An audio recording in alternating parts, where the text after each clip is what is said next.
Hello there, thanks for joining us and welcome to this week of Rugby League. Of course, the 1986 Winfield Cup, the premiership proper, wound down, and last Saturday saw the clash of Balmain and Souths. It was a chance for Souths to tie up the minor premiership. It was also a chance for Balmain to force a playoff and a chance to make the top five. It was a great clash between the Tigers and the Bears, as I'm sure you'll agree when you see the highlights. Then on Sunday, probably in the modern era, there are no bigger arch rivals than Manly and Parramatta. Even commercials have been written about their clashes, and it wasn't going to let us down, I'm sure, what you'll see from Brookvale during the NEC big game. Monday night, and the Steelers, well, they gave up a home ground advantage at Wollongong and paved the way for another match to be played under the brilliant lighting system at Belmore Sports Ground, and they were to take on Canterbury Bankstown. But let's get back to a match that everybody was talking about, plenty of points scored, the emphasis very much on attack, as Balmain fought it out with South Sydney. In South Sydney, out on the field, Balmain, of course, have got David Brooks back in the lineup this week. John Owens is back in reserve grade. Kerry Hemsley in the front row with Elias and Roach. That'll be a key platform for Balmain's success today. There's Kerry Hemsley, who's going to play in France in the off-season, and he may not be back next year. He hasn't played for the whole year in first grade, but since he's come back, he's certainly given the Balmain pack a lot of fire, a lot more fire than they had in that disastrous performance a month back when they were thrashed by Western Suburbs. Since then, they've finished well. There's the South Sydney side. They've managed to keep the same team on the field for almost the whole season. Fenwick's under control, and Nick Stone's in charge as Balmain kick off into the breeze in the first half, and it's Crookshank bringing it back for the Rabbitohs. So South Sydney playing with the advantage of the breeze in the first half. Well, they've got to use the kicking game of Baker, that's for sure. But Balmain, they look very, very G'd up. They realise this is their last chance. That's Boyle with the ball. Fenwick in there and a penalty. Mick Stone, as we saw last weekend, will not stand for any of those tactics in the play the ball. Souths get the first penalty of the game, and Baker will kick for touch. Mick Stone was in charge of last Monday night's game between Canterbury and St George, and his authority was very quickly exercised in the play the ball.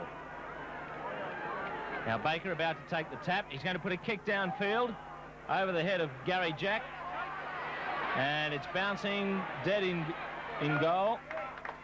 I think Baker's aim was probably just to let that ball hold up a little bit and hope to keep Balmain down there, but at any rate, they've got them coming back at them into the breeze from the quarter line.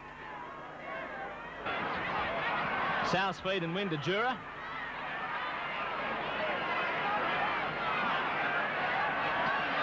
Bit of a powwow at the scrum base.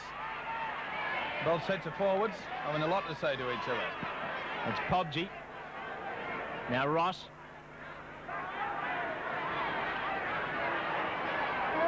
Balmain coming up very quickly. It's Davidson. He was watching the man there. You could see that a mile away. He didn't even look at the ball. And a penalty to Balmain. No surprise. I reckon there'll be a bit of chat going on out there at the moment. And look at this. Boyle in there. Fenwick comes in for the second line of treatment. Conlon's kick is good. From that range, no problem. Balmain have the early points into the wind. Roach missed him. Loose for Balmain. And Gary Schofield's come up with it. Good work by Schofield. Bridge is still down behind the plate. He's taken a knock. And it's Sirinen in the middle. Bridge copped a bit, trying to hold on to that ball.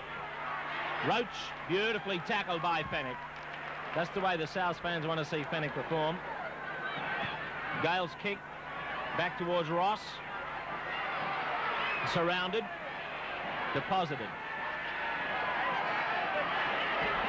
Gary Bridge still receiving treatment. Looks very groggy. That's Cruikshank. Strong tackling by David Brooks with Scott Gale. Coleman, Davidson, he lost it again. Good tackling by Balmain, forced the error. And now Jack's got a bit of broken field running. Conlon to straighten. There's no love lost out there, Jim. Some ferocity in the tackles. It's Hemsley. Brooks. The fans love it. Roach. Another crunch ahead, just over halfway. And there's Pobji putting one on Elias. Just behind the plate. Gale. Hardwick. Elias. Knocked down by Jura. And Brooks is there. Count to start again for the Tigers. Plenty of action, Jim, and not just where the play the ball is. Hemsley. Referee Stone's going to have his work cut out today. And another penalty. It's against Fenwick. And the touch judge is going to come in and report. Both of them are coming in fact. And I think you'll find that Michael Pobji is going to be called out for an incident off the ball with Benny Elias. It's Michael Andrews.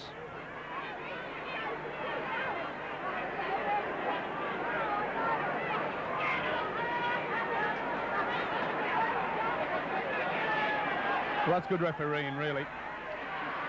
So often, Jim, we're seeing these referees panic a little bit, send him into the sin bin. Gardner to Jack. Oh, Jack's made a good burst. This is a chance for Balmain. Look at him go. It's a great try. A brilliant try. And Gary Jack has been doing that in the last month for Balmain. He really has scored some magnificent tries, Australia's fullback. And look at him revved up after that try. This is a beautiful try. Beautiful pass there from Gardner. In fact, Jack came a little bit too soon, but got through the attempted tackle. And there was no stopping. Look at his face there, determination. Now watch the beautiful pass here. Now Gardner's coming from the wing, and he just holds it up there. In fact, Jack was a little bit too early. But look at the speed here. And I get really sick and tired of saying this, Jim, but once again, at the scrum base, where is the fullback? Happens every week. Conlon with an easy shot to add the extras.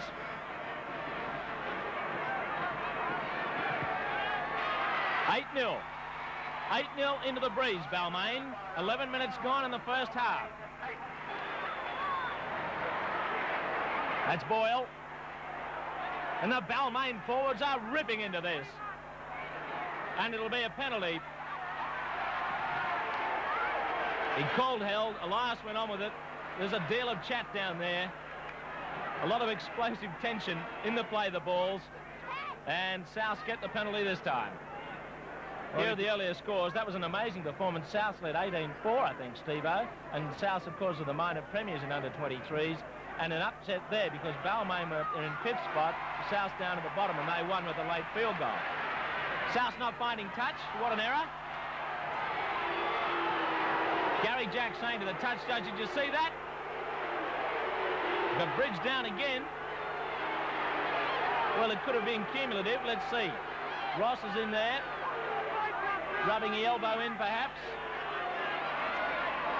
Remember, Bridge had taken a knock before, so it probably wouldn't have taken much to put him down again. He is a very groggy lad. Look at his face.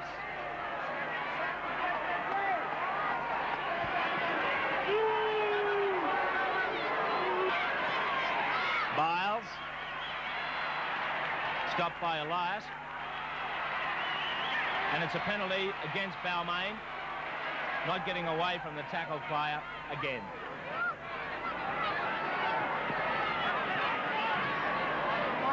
Silly penalty to give away.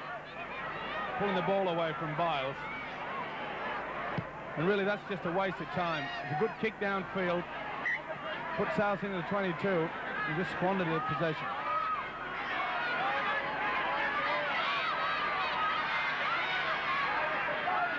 Gould. That's Biles.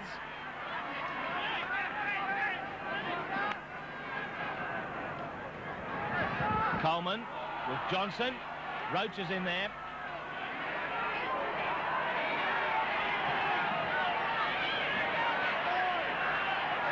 Pennick getting towelled up in the middle. Now finds Dura. Sirinen made the tackle. Gould. Down to Jack. Not his best kick. Look at this. Jack again. Fine recovery back to halfway. Conlon.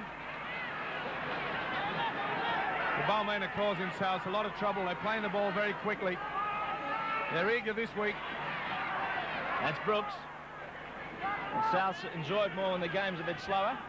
Quick play the balls. Balmain ripping it away. Elias in there all the time. Look at Gale. Here's a chance. It goes to Schofield. Inside. It's Gartner. Gartner steps magnificently and scores the try. Another quick play the ball. Elias, Gale, Schofield and Gartner, and it's 12-0. That's the secret of football, Jim. Get the ball away quickly. You won't see a better try than this. Good step. He gets the ball outside. Now watch a good play by the Englishman. Back inside. And watch the step. One. And off he goes. And you won't see a better try than that for a long, long time. Beautiful pass round the man. Podgy was all at sea. Schofield asking his wingman to come inside. He does just that. The fullback committed himself. Gartner stepping just at the right moment. And they're on the boil. And it's 14-0. Two tries, 3 goals. Yeah, the big problem, Jim, is that South Sydney, they haven't held up possession.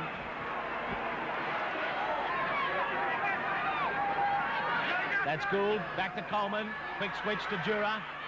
Defence is there. Brooks is in again. Pennick. Pennick trying to get rid of it. Touched by Balmain again. Coleman rattled. Here's Davidson. Cruikshank. Hardwick across. Biles comes inside. And Davidson's there to hold on to him, along with Gary Jack. That's Boyle.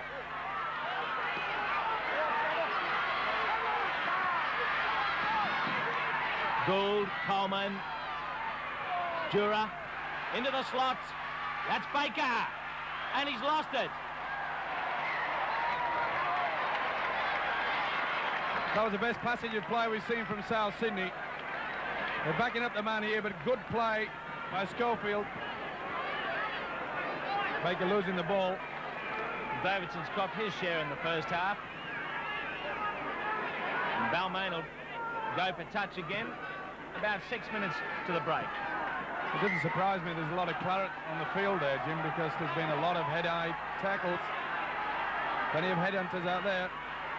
Brooks.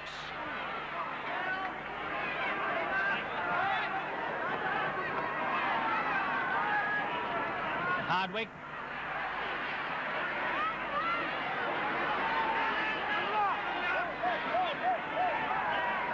It's Gale. They're working for the posts, Balmain. Elias in there, calling the action. Bevan's ball with Schofield. It's Conlon. Davidson for the corner. He scored? No. He took out the corner post. It was a planned move by Balmain. Certainly was good play here. Beautiful bass by Conlon. And fullback Cruikshank did very well indeed. He went high, took ball and all. Great football and good defence. It's Ross out there. Gould to Davidson. He's got plenty in there today from those Balmain forwards. Brooks underneath him, an accidental boot. And they're really into it. Look at this. Roach and Davidson towelled up again. Johnson. Roach in once more. This time there'll be a penalty. Someone's going to get the sin bin treatment in a moment. Temper's getting a bit explosive. Elias cooling Roach down. They are ripping away at South. Hemsley. Cleaned up by Elias.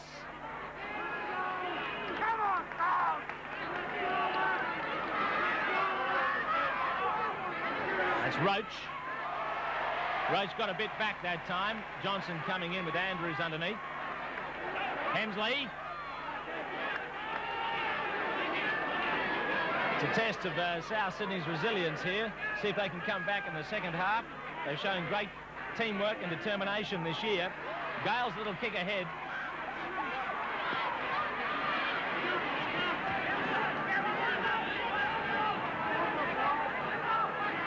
And Davidson. So it's 14-0 coming up to half-time. The Tigers in front. Been a good play by Balmain. Their defence has really improved from last week. A good play by Souths. Good backing up. It's Andrews with Jura. Jura into a bit of a gap.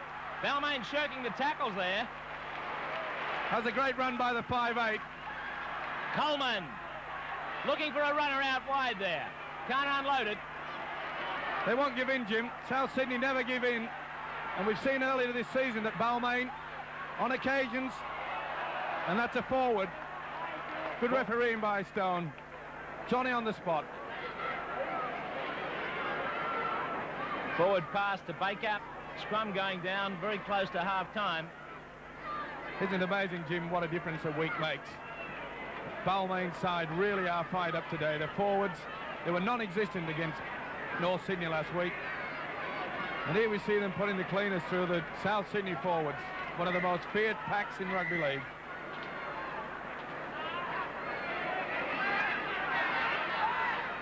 Balmain have got it. That's Gale. And there's the siren for half-time. 14-0. 2 tries and 3 goals. Balmain playing into the breeze, playing with really fierce determination. Fierce determination. There's Ben Elias with the Balmain side. Let's have a look at what happened in that first half.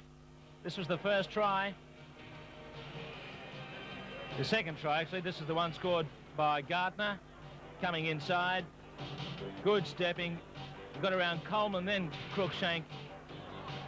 And they got away to that lead at 14-0. And the first try, Gartner involved also, and Gary Jack was the man in the line. Didn't he finish it well? Certainly did, and that's how to come onto the ball.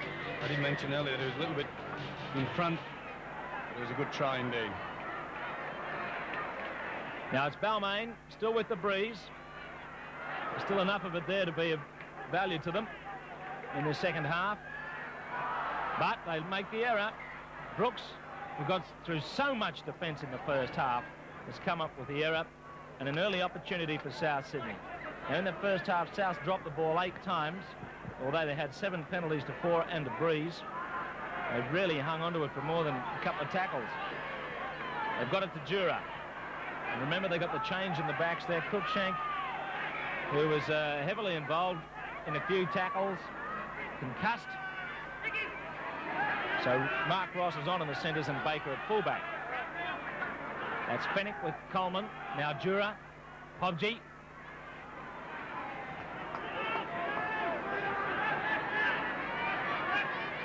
Fennick. They've lost it again. Siren in a big charge again. Takes it back. Mark Bevan now looks for support. Here's Gale. Look at him sprint. Watch Gale sprint and a pass. Yes, it's right to Schofield.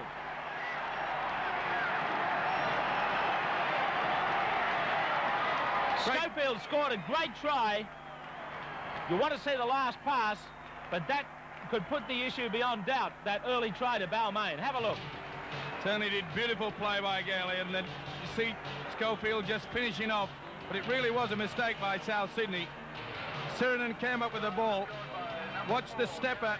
Plenty of speed, this kid. And didn't he do well here? Looked on the inside. Bevan kept his cool round Johnson. Step on the speed. Just gets it. And beautiful backing up by the English centre.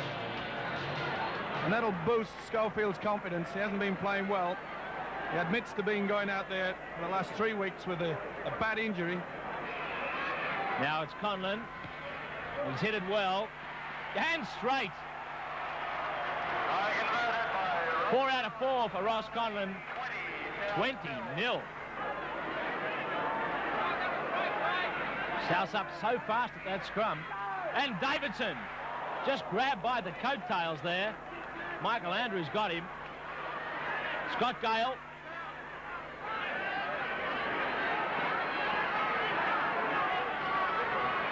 Elias. Bevan. Here's Elias again. Couldn't get it to Roach. And South's come up with the ball through Johnson. Well, they're allowed to play the panic football when you're leading 20 points to 0. But it really has become a big problem now for South Sydney, especially with Podgy moving up very quickly out wide. And Balmain are exploiting that. You may get the odd interception during the season, but it's leaving an awful gap. Davidson to Jura. He's been one of the few Souths players to make ground today against a very strong Balmain defence. Baker, the huge ball out to Ross. Brett Ross surrounded. Last tackle on its way for Souths. Baker into the breeze, down to Gary Jack.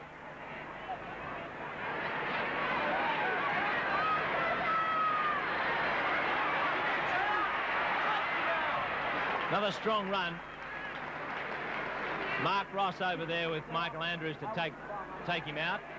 Now Hemsley with Elias. Davidson.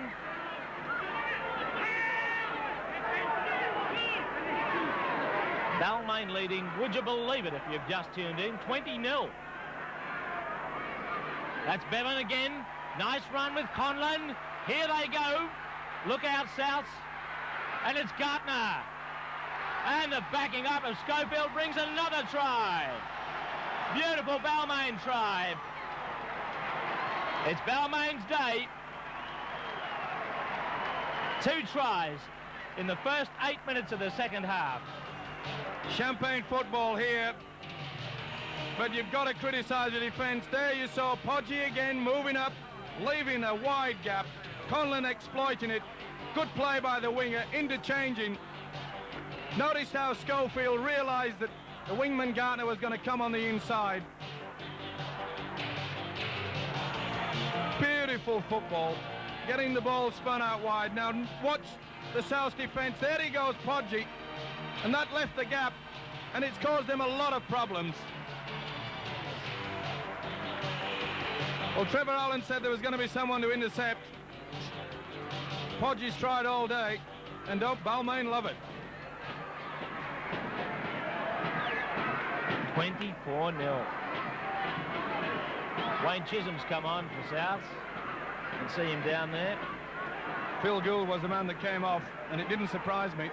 He never got into this game, Phil Gould. He's the brains behind the South Sydney pack. And really hasn't had any chance. He just, nothing's rubbed off, no magic. If they can't slow it down, they're in trouble.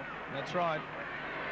And the ball spread wide, bang, it's on all the time. With full credit to this defence from Balmain. They've just bustled South Sydney out of it. And it's a bit of their own medicine. It's what they've been doing all season.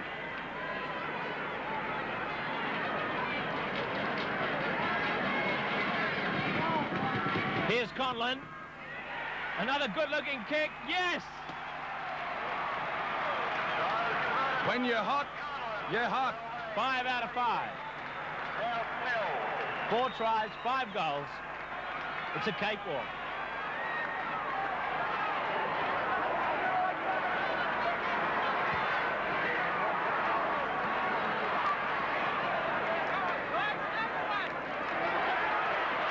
Scott Gale.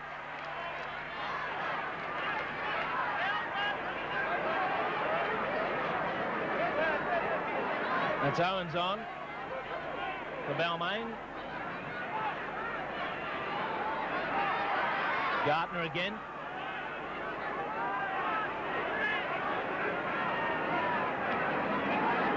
Roach.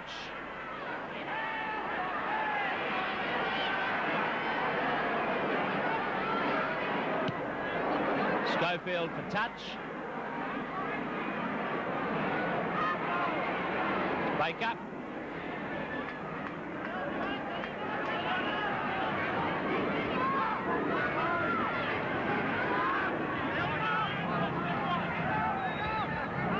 Coleman, Davidson.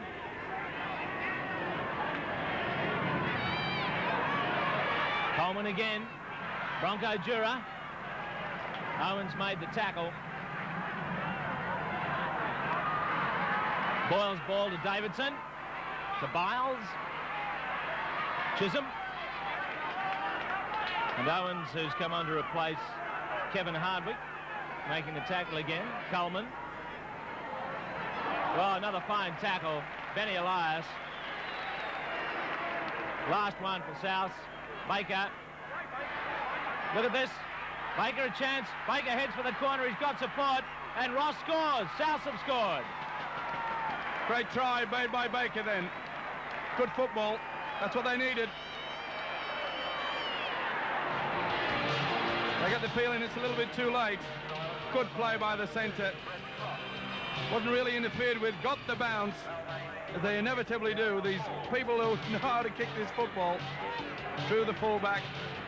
Brett Ross in for a try. Good play here. Takes a step. Realises that there's no one at home in the sweeping department.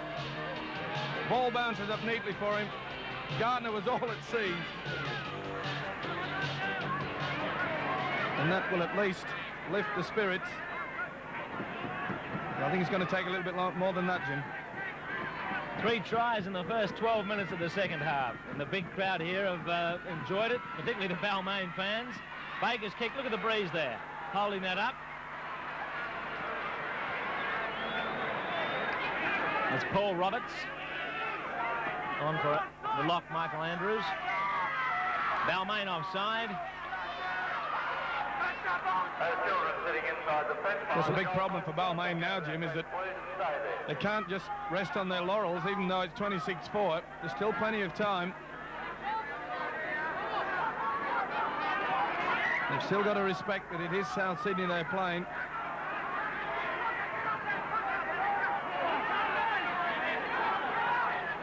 Biles in the dust.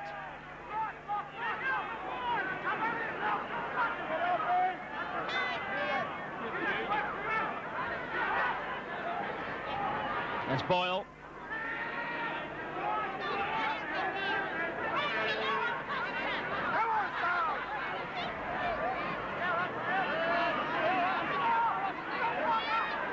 Roberts.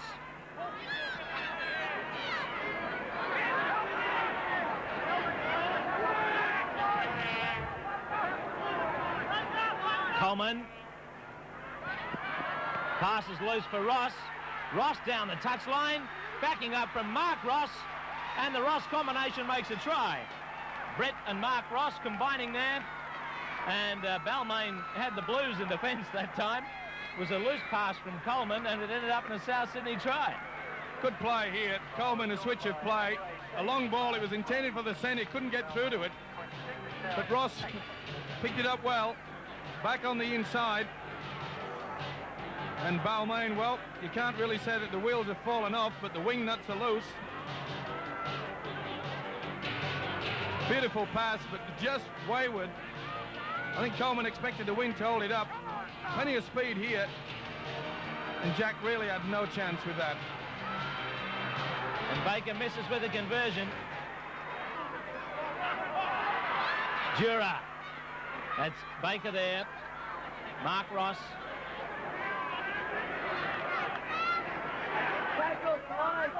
Baker. Coleman with Pobji. Down to the quarter. Here goes Pobji. Bit of a breakout for South Sydney. They cover him up. Gary Jack over there. Brooks holding him down. Coleman. Jura. Baker. Baker straightens it. Now Jura. Good play by South, but Jura's lost it. Jura lost the ball. Good play once again, and there's a few gaps appearing in the Balmain's defence. That one line of defence has been shot to ribbons. Les Davidson. Well, you can expect them to force it now, Jim. They've really just got to throw everything at this Balmain side.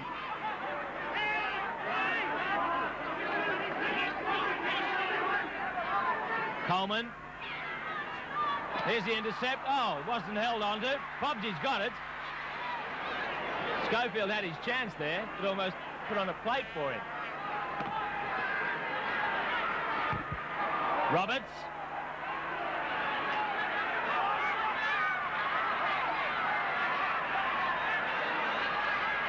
Les Davidson. 10 metres out, South Sydney. Phoenix in there, back to Coleman. Pobji.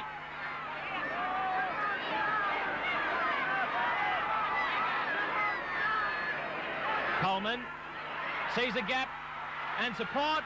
It's a try to Ross. It's a funny game, is Rugby League, Jim. Mark Ross backed up, and South Sydney have scored 3 tries in about 15 minutes now. Well, it was a beautiful try. Good dummy by Coleman. He's injected himself into this game. He realises there's half a chance. This guy says yes. Second try for Mark Ross. What's the little dummy here by the halfback? Went through the gap. Beautiful pass.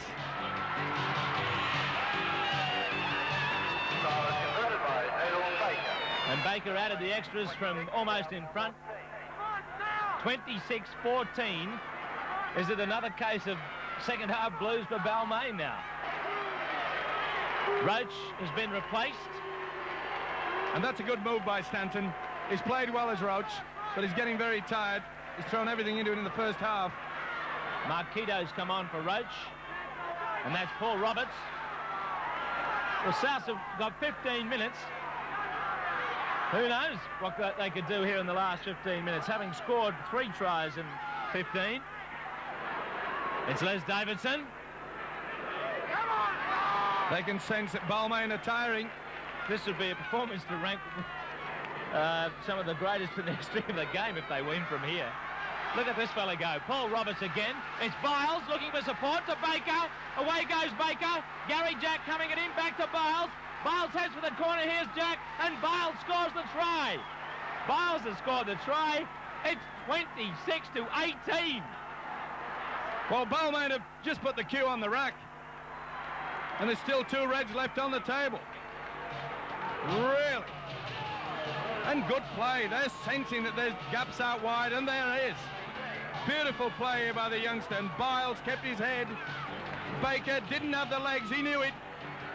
Just at the last moment, it attracted Jack to him, and Biles said, I'm going here, in a desperate attempt by the Australian fullback. But Biles in for a try, and no one's leaving Leichhardt. Well, this is turning into the game of the season. 26-0 Balmain led. This to make it 6 points the difference. And Baker's hit it. Look at it swing. Yes, what a great goal. And won't get that give South Sydney a bit more heart. Well, these boys aren't beaten yet. There's no way now that in the next 13 minutes, Balmain will not have an absolute handful with this South Sydney side. This is an extraordinary comeback. And here's the try again. You just couldn't believe 15 minutes ago that South Sydney would get anywhere near Balmain. What a game. 11 minutes left. Johnson.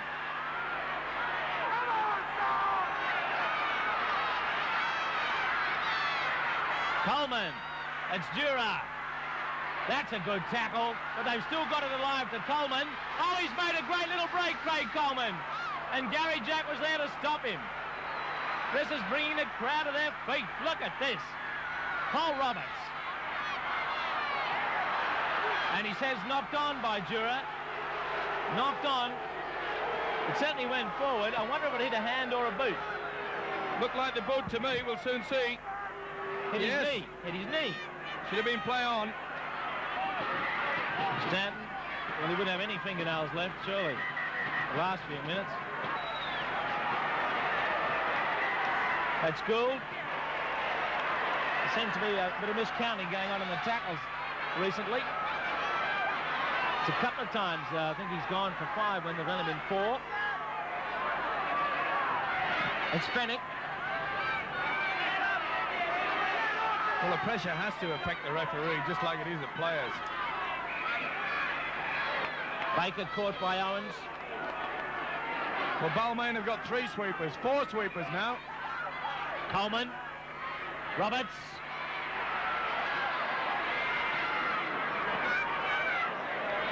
Last tackle. Baker.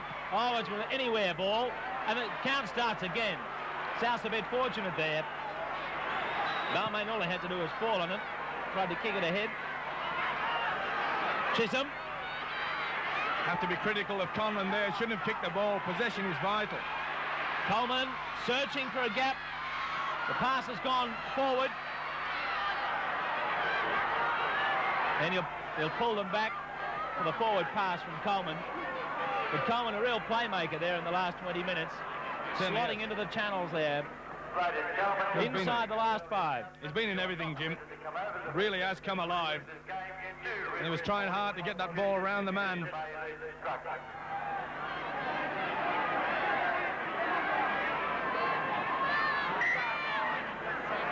And what a way it would be if it was 26-all for Neil Baker to break that.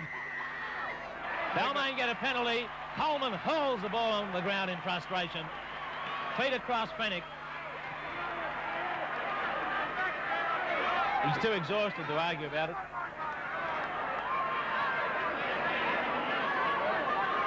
What a comeback by South Sydney in the second half. 10 minutes into the second half, they were down 26-0. And Balmain have the chance now to wrap the game up with another score. That's Davidson. Well, the Tigers have to go for this field goal. Work their way towards the post. That'll seal it. Sirinen. The one-hander. Campbell's going to score. Great ball by Sirinen. And that'll wrap up the game. But it's taken nothing really from South Sydney's amazing second half. It's just ensured that Balmain should win the game now with only 4 minutes to go. Here's the ball. Certainly is, Jim. A beautiful pass here from Sirinen. And that wouldn't surprise me if that pass alone gets this second row from Balmain on the plane to England. Great play, under pressure. He would have been instructed to go through, calm the play down and go for the field goal. He took it upon himself to go for broke. So Balmain back in control after a pretty anxious period there when South Sydney had an opportunity to level the scores. South Sydney may have lost this game, Jim, but they've certainly proved to the Rugby League world they're a team to be contended with. Gale's kick, finding touch. Let's not forget, Jim, that they can still be the minor premiers, depending on the results tomorrow. But they've shown in the second half fight back that they will not give in. Tremendous spirit at South Sydney.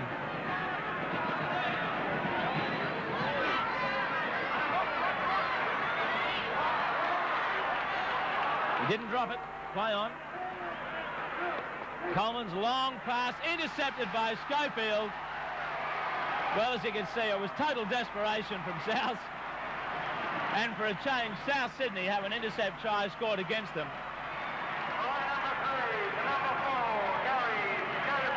Gary Schofield's third try, all coming in the second half. There's Coleman's long ball, and Schofield, thank you very much.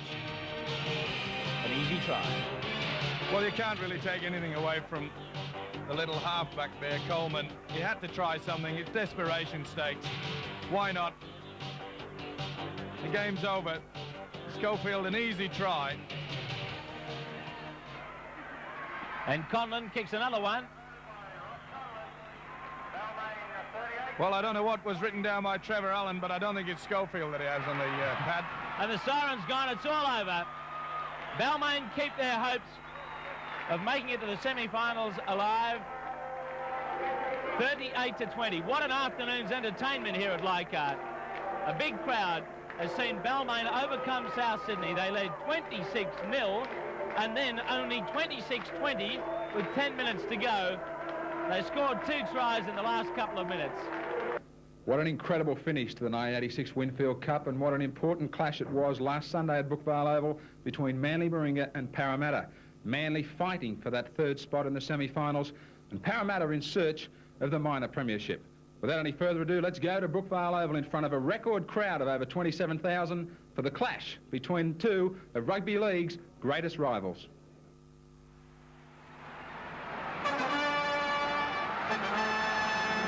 Hello and welcome to the NEC big game in round 26 of the Winfield Cup between Manly, Warringah and Parramatta. And today's match comes from Brookvale Oval. The Eels are second on the premiership table, and the Eagles, with 2 points less, are equal third with the Bulldogs. And with Balmain's win yesterday over Souths, a win for Parramatta today will see them become 1986 minor premiers. While in contrast, the Eagles need a big win in their desperate bid to make the top three.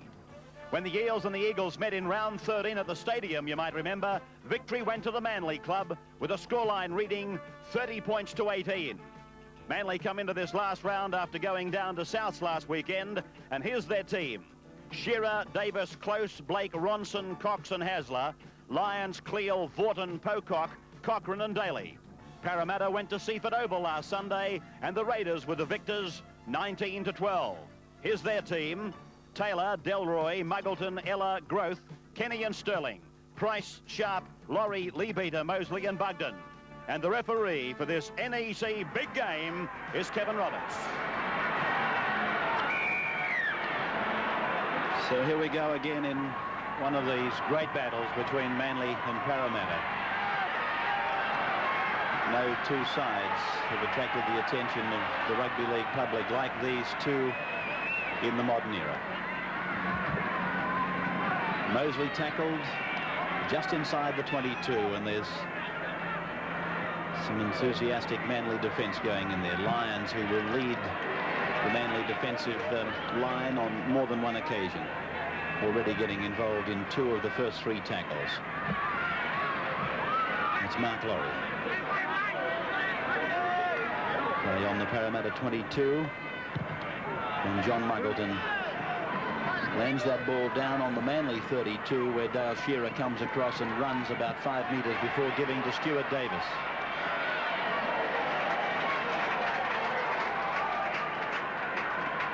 Paul Vorton met by Leabeater, Muggleton, Price and Mosley. Hasler, Cox. Long ball, cuts out Close, picks up Blake, goes on out wide for Ronson. Ronson's down to the Parramatta 32 and just inside it. Manly clearing the ball from the play, the ball in unorthodox fashion as big Chris Close goes bursting down the field.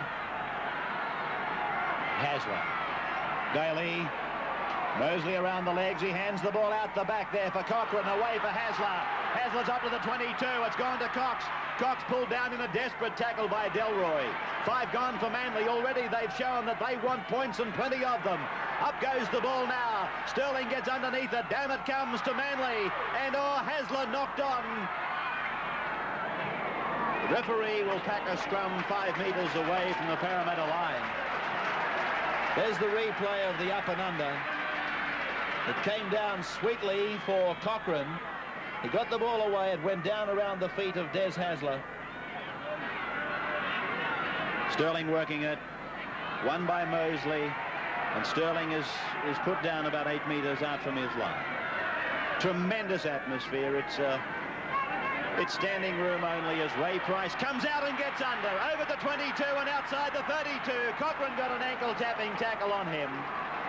Played back for Mosley to spread to the blind side for Leabeater to go to within 9 metres of the halfway line. Sterling, Muggleton. Strong breeze is blowing as Mosley goes down towards the Manly 32 line. 5 tackles gone for the Eels. To Sterling, the kick neatly placed over the back of the Manly three-quarters. Ronson got an awkward bounce. And he'll play it about 5 metres out from the Manly line.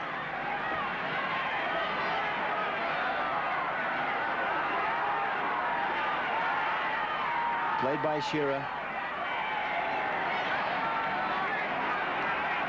There's the lower grades. Parramatta 8-3, the 23s, and 33-10. They also won reserves. Mitchell Cox.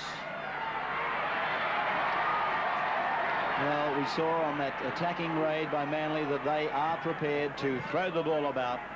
They've got nothing to lose at all and everything to gain by mounting a big score against Parramatta. Those minor grade wins for Parramatta seals the club championship for them. Muggleton plays it back to Mosley. He takes it out just inside the 22 line. The breeze, as I said, is strong. Oh, that pass looked a little dubious from Sterling to Bugden. Probably favouring Manly, but we'll get a more accurate check from Graham in a moment. Lee beat it to Kenny. Kenny tackled by Cox. He wasn't held. Vaughton has to come in to secure the tackle. Ray Price to Sterling. Sterling puts up the kick. Mosley is offside for Parramatta. The kick goes over the dead ball line and will come out to the 22 for the restart. Manly coming back for a quick 22 tap. And Daly it is who goes ahead. Gets it back to Cochrane. Cochrane to Cox, and Cox wrestled to the ground by Laurie. Well, how would you assess this, Breeze? Graham, is it right? Am I right in saying it's fractionally behind Manly?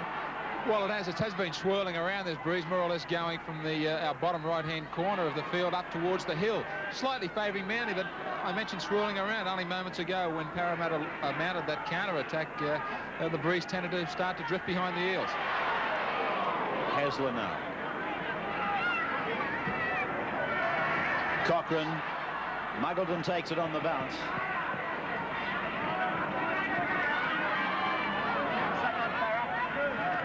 Sterling. Sharp wearing jumper number 22. Muggleton playing in the centres in number 9. Mosley again out and away from dummy half, and very valuable metres. Bleeding from, I think, the nose as Sterling gives it to Lee Beater. He channels back in towards the play the ball. And Vaughton and Daly make the tackle. Mosley on the run around. 5 gone for the Eels. Sterling has the blind side stacked. He runs to the defensive line. He gives the ball to Laurie. Laurie gets it to Delroy. Delroy back to Sterling. Sterling scores! Peter Sterling has scored about 10 metres in from the main grandstand side of Brookvale. Well, he set it up and he finished it off, Peter Sterling. Laurie got the ball away to Delroy. Delroy got inside Davis, got it back to Sterling, and Sterling was over to score, and Parramatta draw first blood and lead by 4 points to 0. Good 6 tackle option, this one by Parramatta, and in particular Peter Sterling. I think Manly had the numbers on the blind side, but they just couldn't make the tackles. Davis came in to try and stop the progress of the ball. The ball was thrown over the top. He went back outside. He got there too late. Passed back to Peter Sterling, and he crossed for the 4 points. Here's another angle of it as Parramatta stacked this blind side. They were on their last tackle, and so often they use the option of throwing the ball about, and they score a lot of tries on that last tackle. Sterling goes in for another. Certainly a champion young player, and I would think a warm favourite to win the Rothmans medal, and don't be surprised if he takes out the Dally M's as well. Steve Eller, the kicker. In fact, I think the major awards this year will be fought out by the number 7s.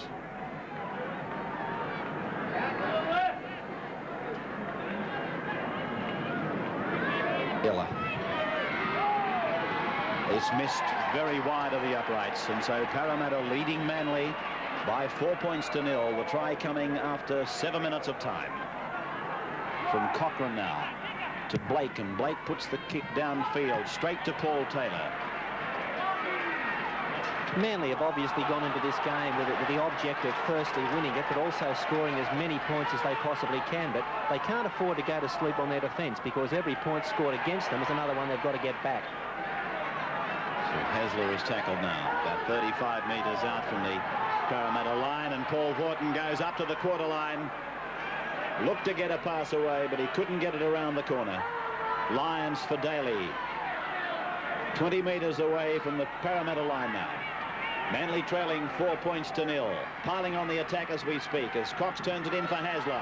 Hasler through to Cochrane, on to Lyons, out wide for Close. There's a chance on for Manly. Close gets it to Davis. Here comes Kenny, but Davis steps around him, and Davis goes in to score for Manly. Well, they drew them in and then they threw it wide. And Stuart Davis goes in to score about 12 metres in from the touchline on the grandstand side. 4 points all now. Well, this was the way it happened. I thought for a moment Chris Close may have been able to score himself. He was confronted by Muggleton. He got around Muggleton easily, and then he drew the winger Delroy in. Delroy made the mistake of you either go in and take him or you stay on your own man, but he didn't do either, and Davis was in to score. Great attack this by Manly, particularly by Chris Close. The ball came out to him very swiftly. When Close got hold of the ball, he had to do some work on Muggleton, but he did. He did that with a little bit of an in and away. You'll see it coming up here in a moment. The ball's finding its way out now along the Manly back line, on to Close, skips around Muggleton and then on to Davis. But this was terrible defence by Kenny and Ellie. You can see the two of them coming across. They both got there at the same time. One of them had to stay back in case the step was off the left foot inside, and that's exactly what happened. So there he is, Stuart Davis, the try scorer. And 4 points all to score.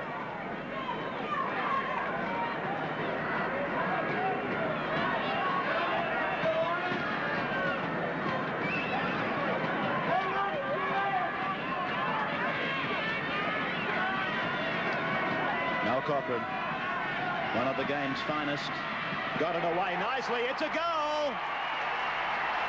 6 points to 4. A goal for Malcolm Cochrane. Delroy. 3 penalties straight to Parramatta. Sterling. Lee Beater goes up the middle.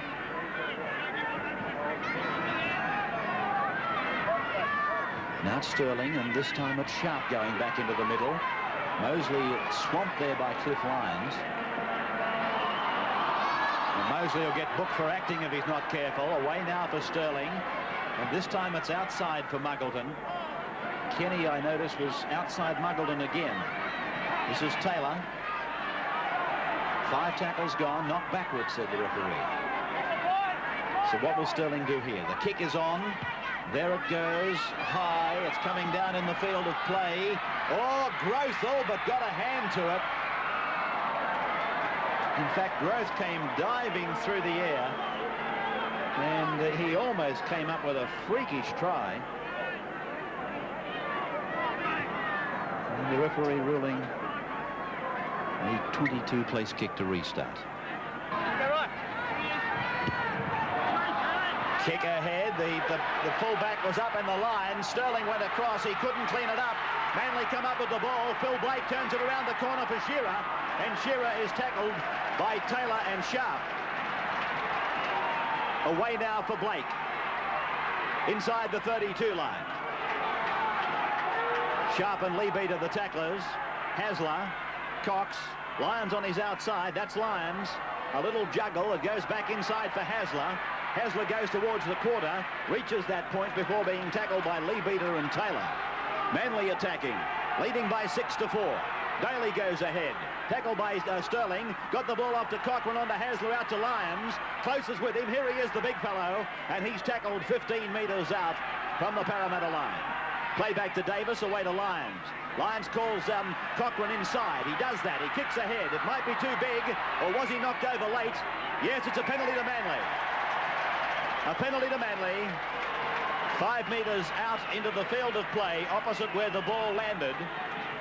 This was the little kick by Cochrane. Delroy went ahead with the late tackle. I'm sure he'll recover in time to take the kick for goal.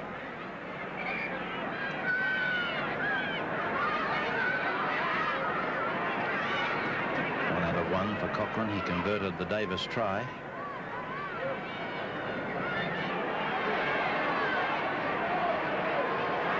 This match being beamed to the north of England and through parts of Europe and of course into Canada, and apparently There's a Parramatta supporter out there somewhere in Mason, Georgia, Canada, by the name of Tom Alton, who watches us each and every week. Hello to you and all the other Canadians that take in the Rugby League each week.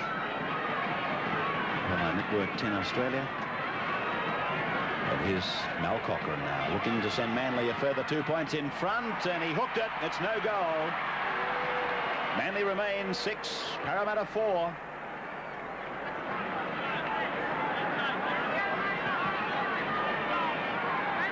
Graham Hughes, is there some question mark on the fitness of Bugden at the moment? I've been watching Buggo very, very closely about the last 15 minutes, and he's more often than not been the last man to any of the scrums. I spoke to him before the game. He was heavily choked up with the flu, and that's one of the toughest things in rugby league to play this game, is to go into a game with a condition like that, especially in summery conditions. And I'll be surprised if he lasts the distance. I'll be looking either 10 or 15 minutes into the second half for a guy like Jeremy Lillis or Stan Jerd to come on for him.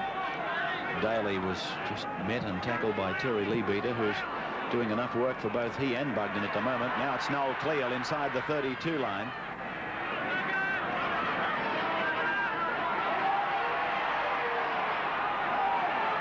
Blake.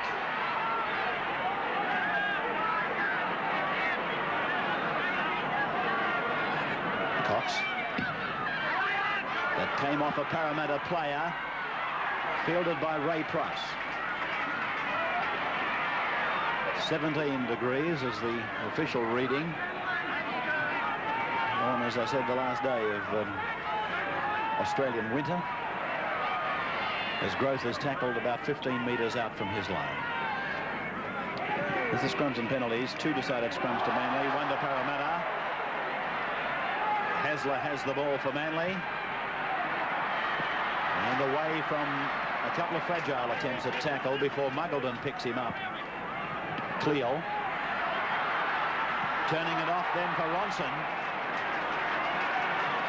Match being played at a hectic pace. Blake, Lyons, front on tackle by Laurie.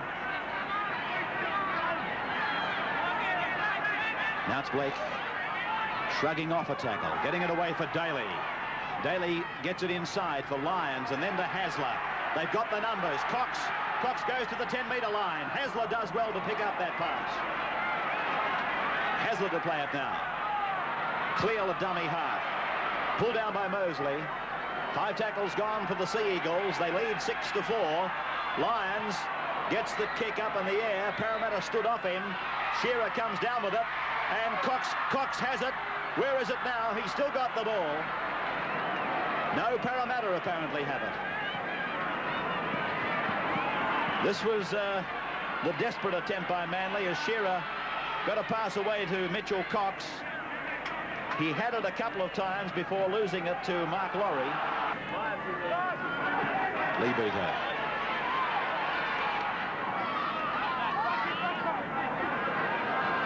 Sterling. Kick coming off the outside edge of the boot. It might even find touch. Davis. Tackled by Taylor. Sterling coming in to help Taylor. And away goes Dale Shearer. Tackled by Sterling. Gets it to Hasler. Hasler comes outside the 10-metre line, but he's tackled by Taylor and by Price and Sharp, and Taylor is hurt. It's gone now to Daly. Out the back and finds Malcolm Cochrane. Cochrane! He goes outside the 40-metre line. He dummies there to Cliff Lyons. He's pulled down by Sterling. He dummied to Cliff Lyons, but he should have. He'd have given the ball to Lyons. Lyons also had support on the outside. That could have easily been a Manly try. Hasler to Cox. Away to Blake. Now Shearer. This is Ronson going down the right flank. The defence is converging. The ball has gone loose, and he's going to order the knock-on. 10 metres out from the Parramatta line. He's going to pack a scrum down. Parramatta's fullback Taylor was receiving attention. Growth had already committed himself down the ground, and Manly capitalised on that on the right flank. Here's Cox stepping inside Kenny, and here goes big Chris Close inside the 32-metre line, up to the 22. Dale Shearer, he'll score. Will he? No, he's short. He's over the line but can't get it down. Referee Roberts is telling him to play the ball. Well, Roberts letting play go on. I thought he would have given a penalty there and maybe used the sin bin. But it's Ronson who's tackled. 10 metres away from the Parramatta line. The prize was 10 metres offside then. Davis to play the ball now. Well, it seemed that they could have easily been given a penalty, Manly, at the very least, when Shearer was not allowed to play it. And now, instead of a certain 2 points, they're going to get involved in a scrum 5 metres out from the Parramatta line with the feed going to Parramatta.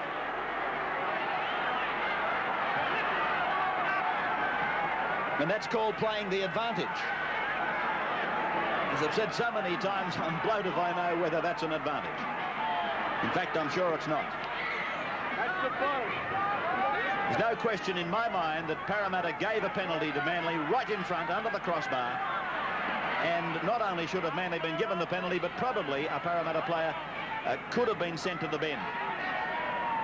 This is Muggleton. Graham, on the sidelines, do you agree or disagree with what I saw?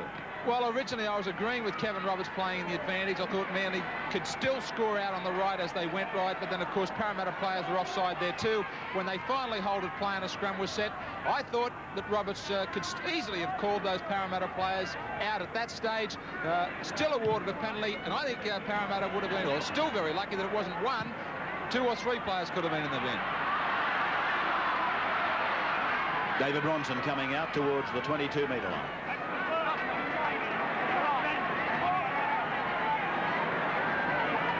Shearer. Cox. Well, I'm sure Parramatta will be happy to go in behind 6-4 at half-time, but in this next few minutes, just before the whistle sounds, I think that Manly are going to try to play the game out wide, particularly in the centres, because the Parramatta centres are just in complete disarray. They've hardly got any semblance of a backline at all, the Eels. Now Daly will play it. 32 metres out from his own line. Cleo.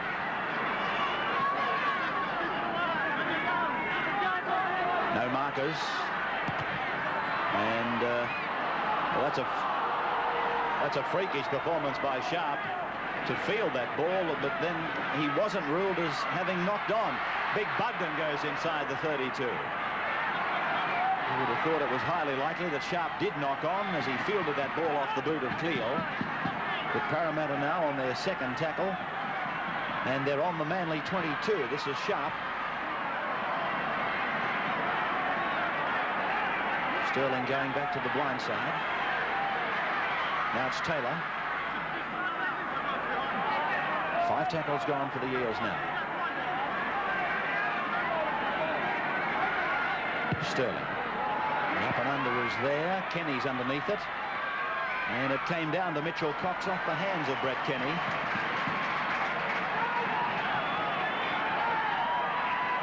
There it was, the bomb. And there's the siren sounding in the background as play comes to an end with the ball in the hands of Dale Shearer. And Kevin Roberts gets a rousing reception as he makes off for the half-time break.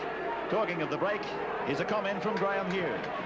What an amazing game of rugby league. Manly certainly must be asking themselves the question what they have to do to get across that Parramatta try line. Well, there's 3 reasons why they can't score as freely as they would wish, and that is Michael Mosley, Ray Price and Peter Sterling putting in tremendous effort for the Eels. And I just get the feeling, I know Manly are going to certainly try and continue to throw this ball about in the next 40 minutes, but in doing that, they're certainly going to leave the way open for quite a few Parramatta opportunities just as well. Sterling is back on the field. There was some doubt when he left the field. It looked like he may not come back out. Parramatta have made some changes. Let's take them from Graham Hughes. Well, it's the one change. Tony Chalmers out there in 18. Taylor has gone off, and Mick Delroy has moved to fullback. So Delroy to fullback, Chalmers to the wing, and Manly unchanged as Vorton is tackled just inside the 22. This is Daly.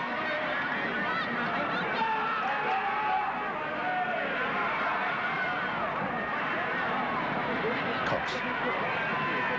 Hasler knocking on, so a scrum will go down inside his 22. Unless my eyes are playing tricks, Sterling looks to be walking with a limp. So it'll surprise me if he does very much running in the second half. He's just simply throwing the ball.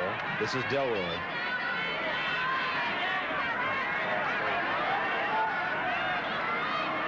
Growth. Pulled down by Durley. Spray about 10 metres out, almost in front of the uprights. Lebeater.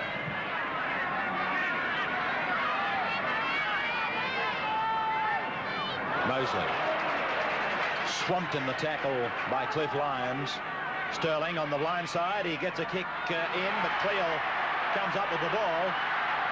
And then Cleo gets a pass over to Ronson, but it's still in the field of play, and Growth comes down with the ball for Parramatta.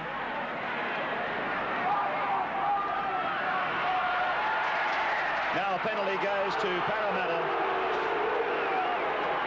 Well, the crowd giving Kevin Roberts the round of the kitchen, but I don't know why. It was obvious that was a penalty. Lyons was offside. He didn't mark directly. Ball played by Mosley. Kenny. Shepherding against Kenny, a penalty to Manly, 32 metres out, right in front. Touch judge coming out, a replacement coming on for Parramatta, Graham Hughes. Brian Jackson on for Steve Ella, and there was plenty of talk at half-time that this Parramatta camp are in real trouble. Sterling had treatment to his right knee, and of course Kenny with this ongoing ankle injury. Cochrane, 32 out, right in front. Got it away a little bit offline. It's no goal. 6 points to 4 in favour of the Eagles over the Eels. I reckon if they had to sit for a medical right now, Graham, at least 4 of them would fail. Well, there's no doubt in my mind. When Sterling was helped off by the trainers at half-time, I had grave doubts if he was going to be back. It just goes to show you what an important member of the team is. That first half, especially the way he read the game, when Manly continued to make all those breaks, he was on the spot all the time, and geez, that scoreline could have been anything at half-time without him. This is Muggleton. Just outside the Manly 22. Now it's Jackson. Tackled by Lyons. 6 points to 4 in favour of Manly. 5 tackles as Sterling goes for the kick. Close is underneath it. And it came down off Growth, I thought.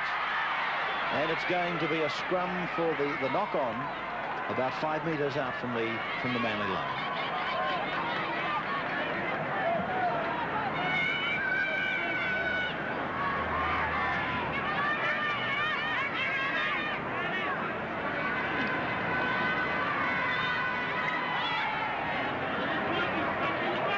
Same tunnel. Hasler again.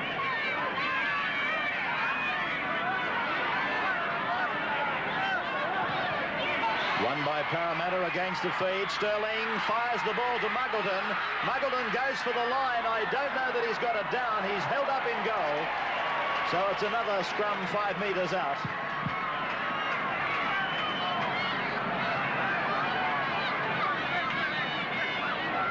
The replay of Muggleton lunging for the line. He was turned upside down. Good defence by Manly. So Hasler feeds the scrum again. And it's Parramatta's ball again. Played by Delroy, struck through by Manly. That restarts the tackle count. It's gone to Kenny. Kenny floats it out to Muggleton. He gets inside close. He heads for the line. If at first you don't succeed, then try again and fail again in this case. So John Muggleton has had 2 encounters with the line, 2 encounters with this never say die defence of Manly, and twice he's fallen either inches short or across the line and held up. So again Hasler feeds the scrum. Graham Hughes has got a worm's eye view of this one. I'll surely be able to talk us through it because there's plenty happening. Well, Bill, you've picked it up. You watch the way Ray Price continues to wheel this scrum to the open side of the ruck. They'll try and open the tunnel up so that Mosley gets a very, very good look at it. Price is now trying to get, see the way they take it toward the post. They're trying to push the ball away from Manly. On that occasion, it didn't work, but that's the first one Manly have come up with out of the last 3. So the differential penalty goes to Manly.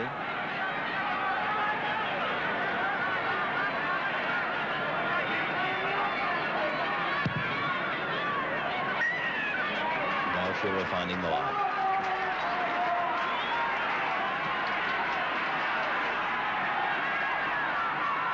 Daly.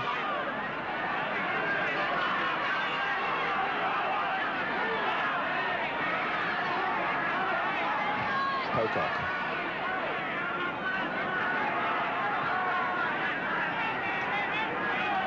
Cleo. Oh, good driving defence by Bugden. The ball coming away, though, to Cliff Lyons. Lyons finds a gap. Gets the pass out to Shearer. What a great pass by Lyons. Away now to Close. Close is up to the 22. Gets it to Davis. Davis sees Cox inside him. Gets it to Cox, and he's been hit by the Parramatta defence. But the line is only about 12 metres up the ground. Hasler spreads the ball, goes behind Cleal. He picks it up and goes over the 22. He brushes Chalmers away like a fly. Then the ball comes loose again.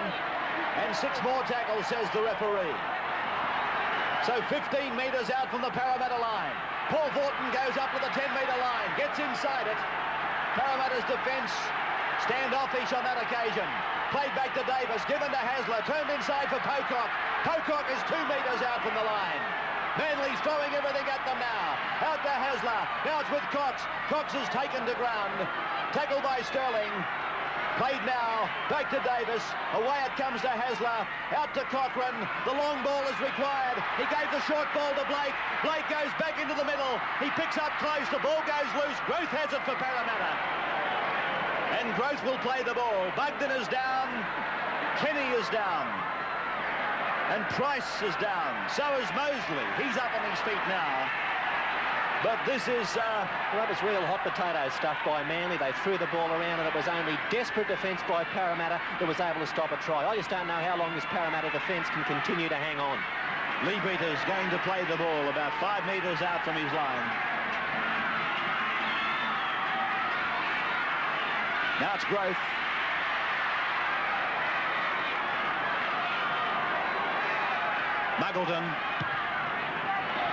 Muggleton's kick.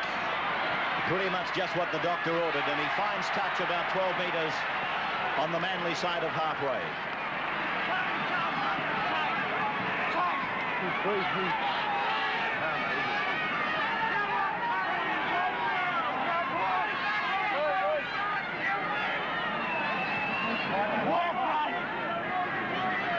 Bugden again, last man to the scrum.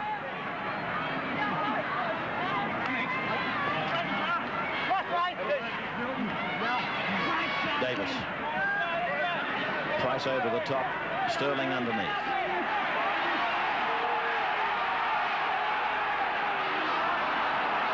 Cox.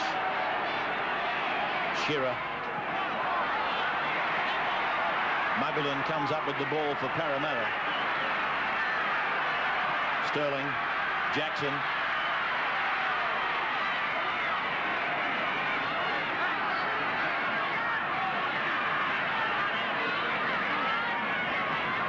Mosley. Price.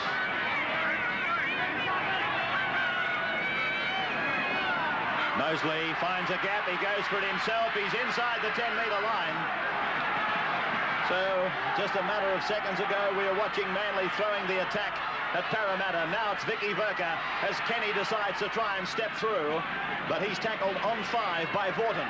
It's gone to Sterling. Sterling puts the kick through. It came off the hand of a Manly player. It's back.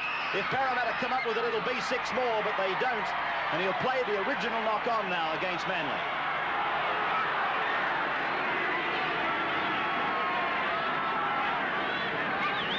Roberts was allowing the advantage to apply.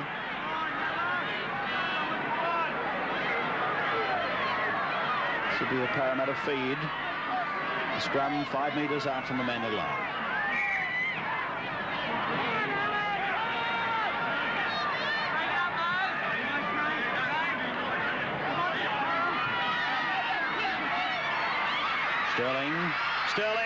Sterling, he's over! He's done it himself, the little fellow! Well, the blue and gold army goes up as Peter Sterling does it all himself. He scores his 2nd try. Well, this little fellow is playing injured in the 2nd half. But there he was, showing all the side steps and the swerves that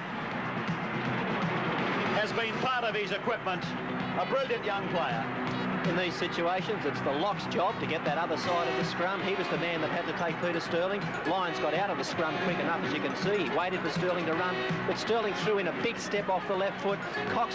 Lyons missed him cold, then Hasler missed him, and Sterling was able to crash over. So there he is getting some treatment on that right knee.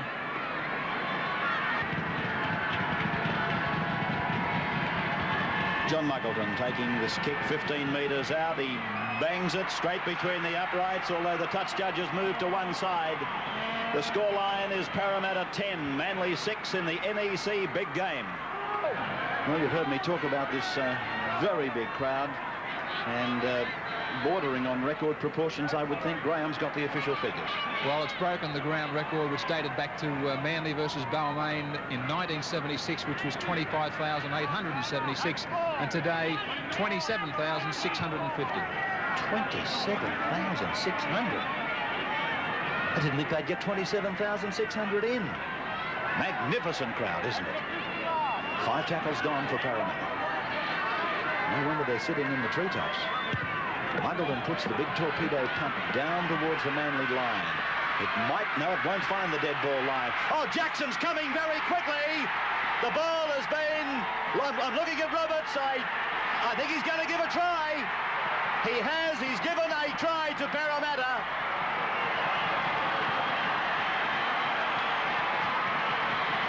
Now, who did he give the try to? I think Ray Price. There's the NEC replay. Manly were fairly slow. Ronson, as you can see, wasn't treating it with a great deal of urgency. He came up with the ball and then appears to lose it, and Brett Kenny claims the try. Manly played the Pop Price here for some complacency. It was a good kick by Muggleton. He was kicking basically just for the try line, hoping to pin Manly down in this quarter. But Ronson went back very casually. He didn't realise that Jackson was giving a good chase. Now, Jackson claimed a try. Whether he got to it or not, we're never going to know. But the ball came loose. It looked like Johnson might have fielded it. Kevin Roberts was Johnny on the spot. He gave the second man in, who was Price, a try. I must say that Roberts looked for support from his touch judge. The touch judge indicated the try, and there you have it. Well, I don't know whether he gave it to Jackson, Price or Kenny. What do you reckon, Graham? Well, I'm still trying to make up my mind here. After this goal kick, I've got two rather weary front rowers in Bugden and Leabeater with me, so we'll catch up with them after the kick-off. All right, well, here's Muggleton now from 15 metres, almost in front. His team leading by 14 points to 6. And John Muggleton raises the flags. So Parramatta have bolted away now to lead by 16 points to 6 and 6.5 minutes of time remaining.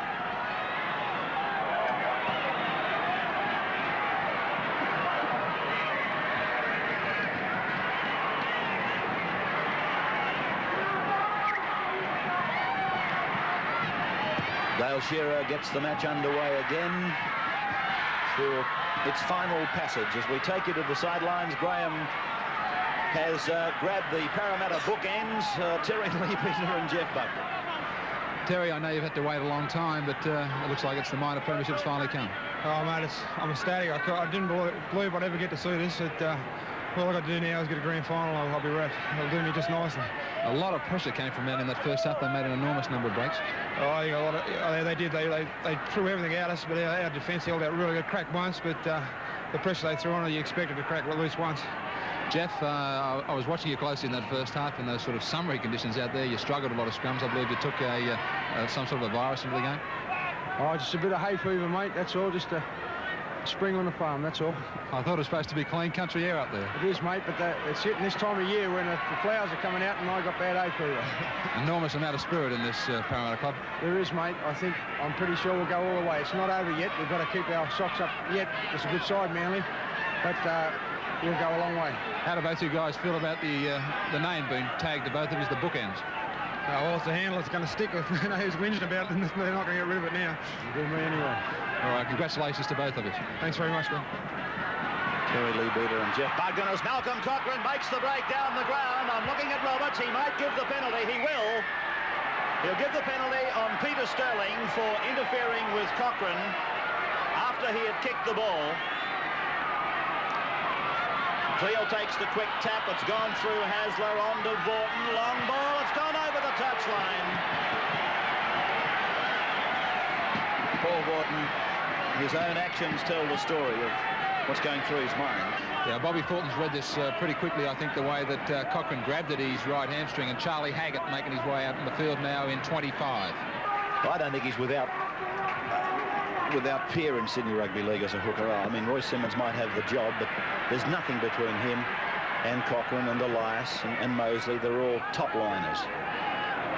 Absolutely. But he is a very big part of the Manly game plan, Malcolm Cochrane. Daly. Jeremy Lillis playing in 24. Cleo.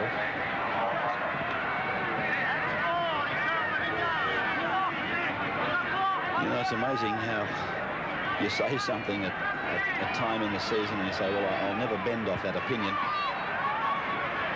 But when they came to the stadium, Manly, I said to you, Bill, well, if Parramatta doesn't beat Manly today, they'll never beat them this year. They didn't, but here they are leading 16-6 in the match, of course, at Brookvale. Mark Pocock gets a kick in, but Roberts has ruled a forward pass. Well, I can't help but think that Manly have gone about winning this game the wrong way. I think they've got their priorities wrong. They've gone out there, and no doubt their coach has told them their first priority was to win the match, but they've set out to score points, and they've tried to do it from their own quarter, and it's backfired. Sterling picking up Price. Ever alert, picking up Sharp. Sharp to Growth. They won't catch Growth. Oh, Dale Shearer looked over his left shoulder and said, who's got it? He saw that it was Growth. And he basically said, oh, I couldn't possibly catch you. Dale himself was, I think, favouring a leg, but Growth strolled in for the easiest of tries. But again, it was this little fellow, Sterling, and of course, Ray Price. Well, adjectives fail me to describe him. Sharp backed up. That's excellent breaking from the scrum by both the lock and the second rower. And, of course, Eric Growth, he was there in position as the winger, and Dale Shearer was left with the awesome task of chasing him. This scrum came from a Manly error. They fumbled the ball. The scrum went down. Parramatta won it. Sterling ran from the scrum. He's created havoc from there. Slipped the pass onto Price. A great effort by the captain to back up. And who did he find? Steve Sharp, the second rower who'd come from the scrum. He was backing up, and then onto Eric Growth. And you give this man a start, well, you're never going to catch him. And still more to come off the boot of John Muggleton. So Parramatta now leading by 22 points to 6 over Manly in the dying seconds of the NEC big game.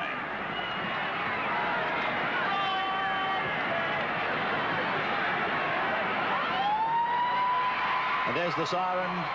A hoop in the hollow there from Michael Mosley out in the middle, realising that the minor premiership and the club championship go back to O'Connell Street, Parramatta. Of course, now they get the week's rest. Of that we are certain. 22-6. Sterling, one of his most courageous and best performances here at Brookvale today, scored 2 tries. Price 1, Gross 1, Muggleton 3 goals. And for Manly, Davis a try and Cochrane a goal. Ray, an amazing day for the club championship and also the minor premiership.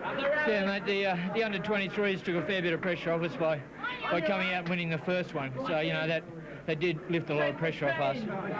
Yeah, an enormous amount of pressure also in the first half from Manly. They made some incredible number of breaks. They're a good side. You can't, you know, take that away from them. Matter of fact, 4 of the sides in the top 4. Well, matter of fact, all the sides that have played this year in the top 6, there's no bad sides amongst any of them. They all give a full effort, and Balmain showed that yesterday. You turn to the semi-finals. Immediate thoughts about the dangers? Mate, we desperately needed this week off, and that's why we played our grand final out there. And now the results of other matches, both yesterday and today. Balmain defeating South 38-20 in that great game. Eastern Suburbs defeated Western Suburbs 8-6 as the Magpies said farewell to Lidcombe Oval. St George, they blew their semi-final playoff chances with only 1 point out of an 18-all draw with the Canberra Raiders. Parramatta 22, Manly 6, and North 17, Cronulla 10.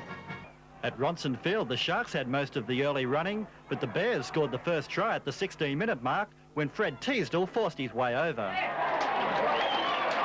5 minutes later, the Bears moved further ahead through prolific try scorer Greg Lennon.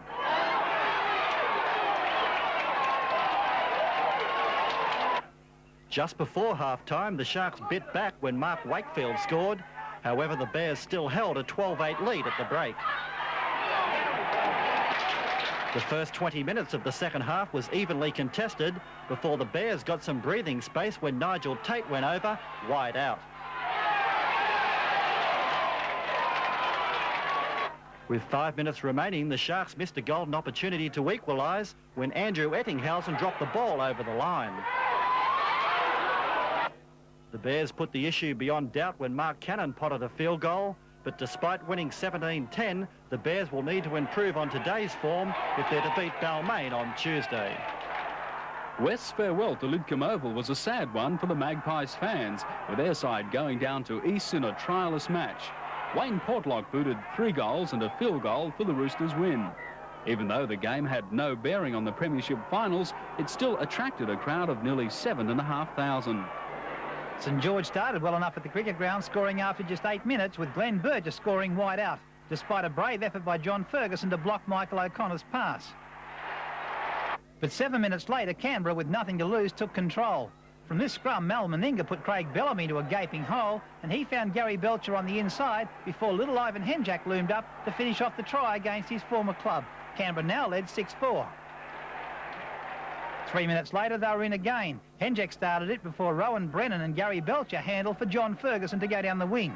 He exchanged passes with Rowan Brennan before scoring the try, and referee Giles O'Donnell was satisfied with Brennan's pass from low down, and Canberra led 12-4.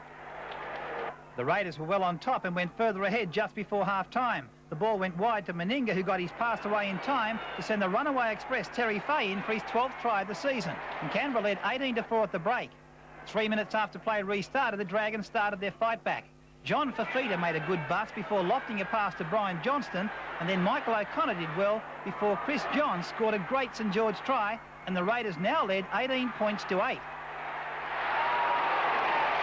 The desperate Saints tried everything to bridge the gap, and it took the brilliance and pace of Steve Linnane to do it.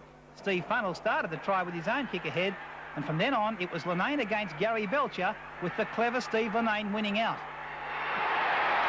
But Michael O'Connor couldn't land a goal, and the Raiders led 18-12. And then with just 2 minutes remaining, the Dragons scored their 4th try.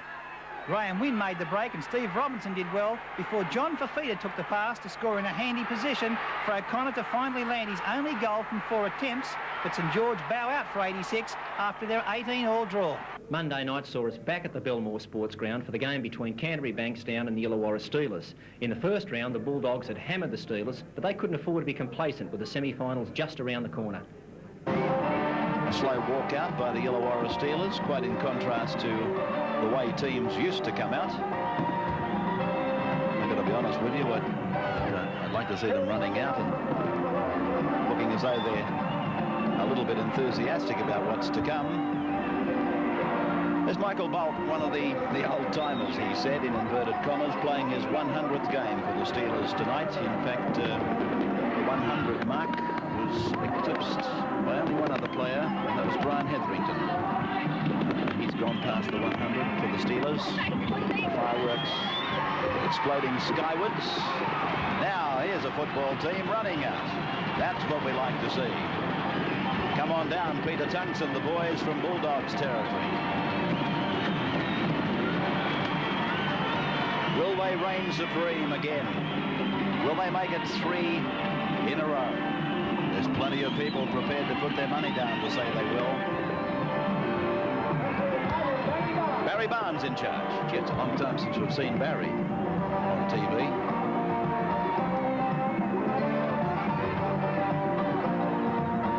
The Steelers will go from left to right.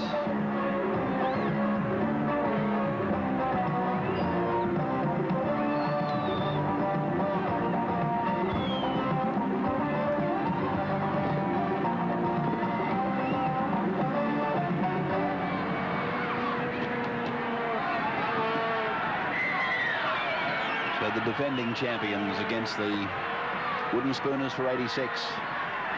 And a good kickoff, not quite finding touch, and O'Brien is tackled, and in comes Illawarra with a 3-man tackle. is done. And immediately a penalty goes to Canterbury. It was a good kick-off by Macklin Shaw. We haven't seen much of him, if any of him, on television before, but he's a young fellow. I can remember him playing Commonwealth Bank Cup, and he's got one of the longest kicking games in football, and I expect him to use it on plenty of occasions tonight. Andrew Farrow playing in the centres in number 2.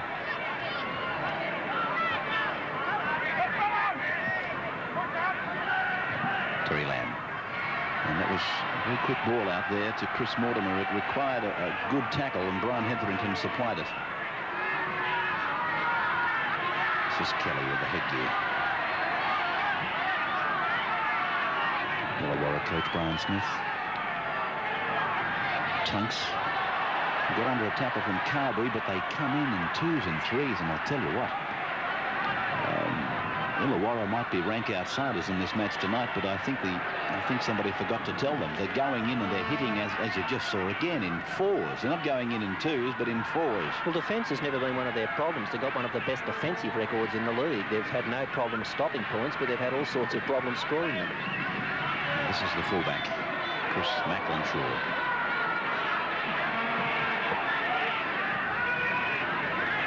Max Mannix, who played with the Canterbury club prior to moving to Illawarra.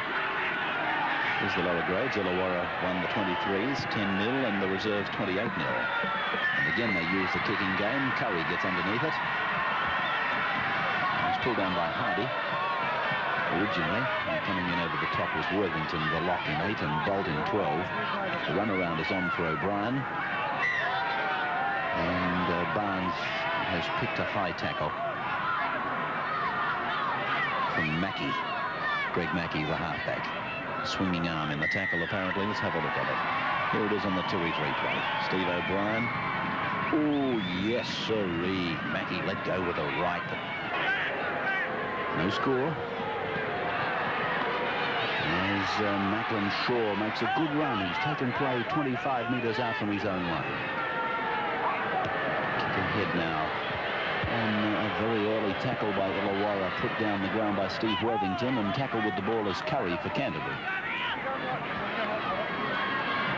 Lamb, Campbell.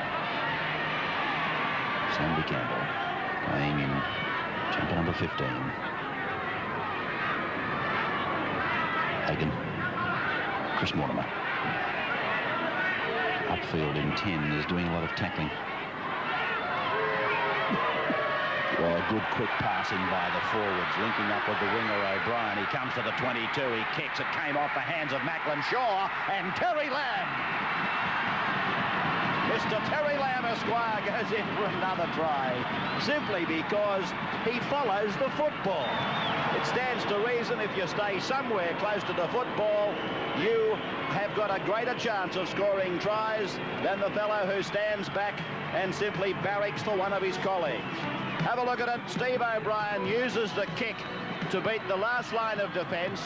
Macklin Shaw throws his hands in the air, gets a touch, and automatically puts the ball onside.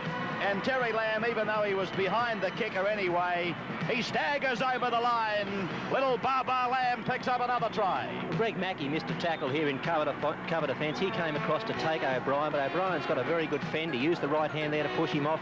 This was one occasion that I would condone the kick ahead. He couldn't get a good pass away. Lamb came through after the ball was touched, and that try by Terry Lamb, the best support player in the game, now makes him the leading point scorer in the Winfield Premiership.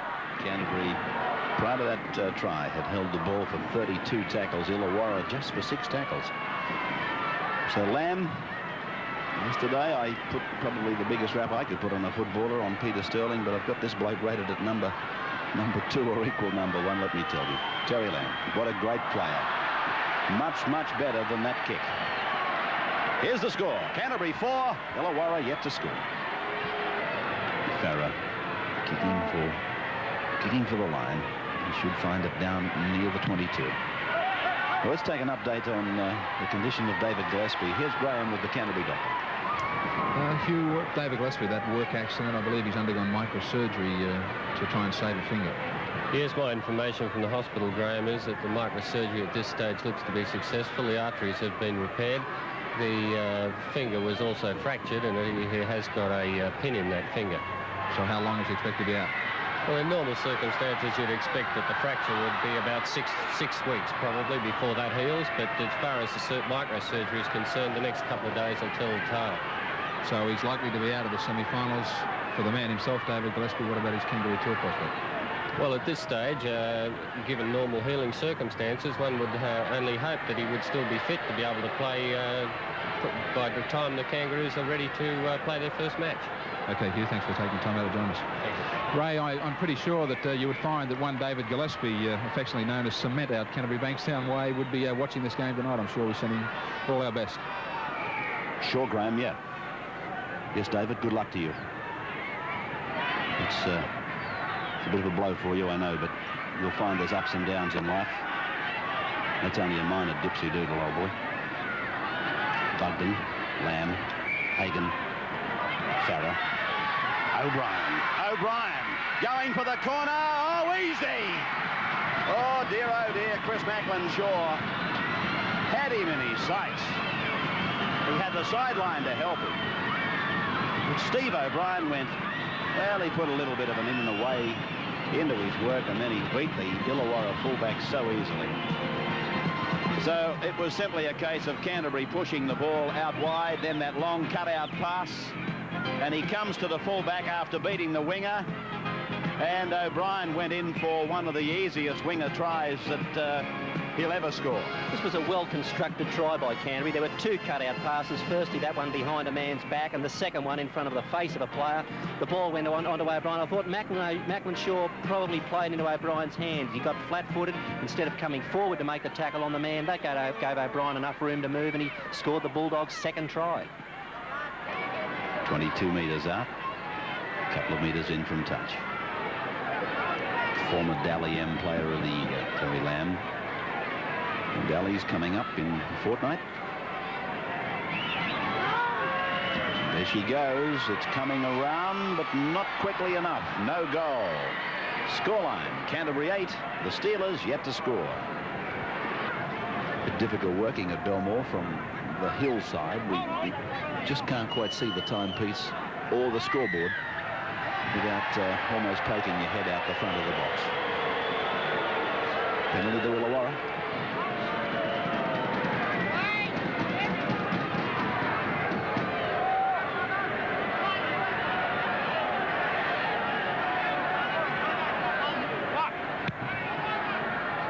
Shaw takes the kick for line, and he fails to find it. So really nothing's going right for Illawarra. I tend to think that Brian Smith's game plan might have been made with good intention, but here's Paul Dunn opening them up, looking to his left for this man O'Brien. Langmack gets it away for Chris Mortimer, and they're now 25 metres out from the Illawarra line. They're fanned right across the ground to the right. Terry Lamb holds it back. Still in the centre of the ground. They can go either way. Hagan, Langmack, Curry's with him. Gets a one-hander back. Chris Mortimer knocks on. Has Michael Patterson got the ball? No, it's a knock-on.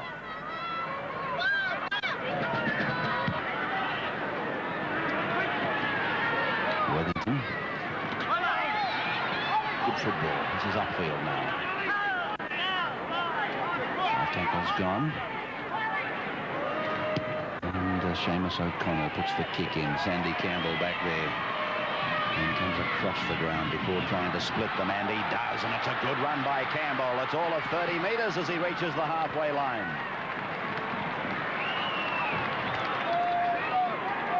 Tunks. Well, you have another example of it. No good kicking unless you have a good chase and pin the opposition down. Illawarra kick. Campbell ran the ball back easily, and now here they are again as they've been all this first half back in Illawarra territory. Bugden, Hagan, Lamb. Little ball for Chris Mortimer. Arms free. Back and now. Way to Hagan. Out the back, and it's coming down, I think, to Illawarra. I think Brown has it. Yep. Hardy tackled about 8 metres on his side of the halfway. Did I hear a siren? Just a bugle in the crowd. Peter Smith playing the ball. Patterson. Put down there by O'Connell, knock on, and a scrum to go down. 8-0 in favour of Canterbury.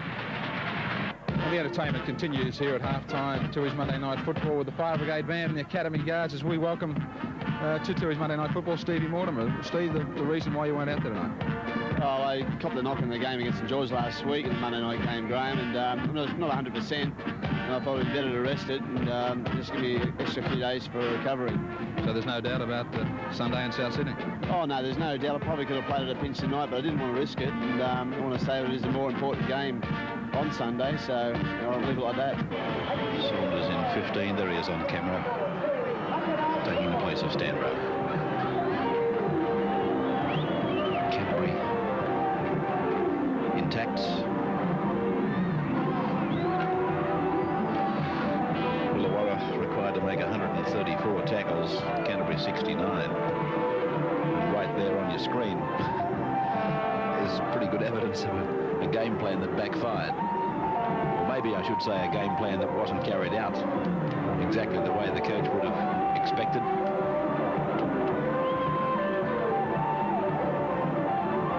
Kicking causes you to have to make twice as many tackles as your opponents, then something's gone wrong. Something's gone haywire somewhere. This is Worthington now. He's tackled just outside the 22. Illawarra's got to find a way to crack Canterbury if they're going to have any hope here tonight. I can't recall that they actually opened them up once. Maybe Brian Hetherington did once. But for the most part, all they've done is given Canterbury tackling practice and not very much of it.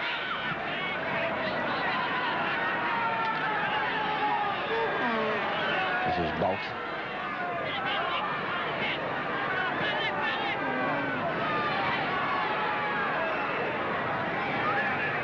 Fullback Macklin Shaw kicks, and Campbell makes the mistake, and Curry has to recover.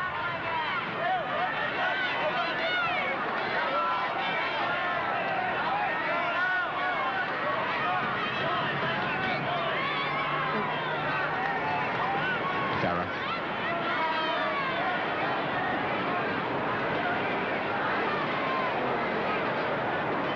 Kelly.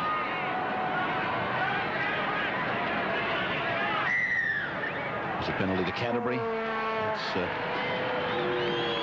for interfering with Kelly trying to play the ball.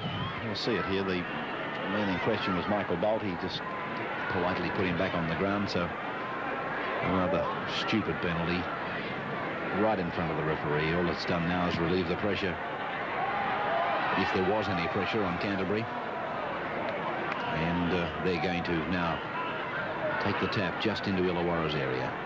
Away to Lamb, Hagan, Chris Mortimer.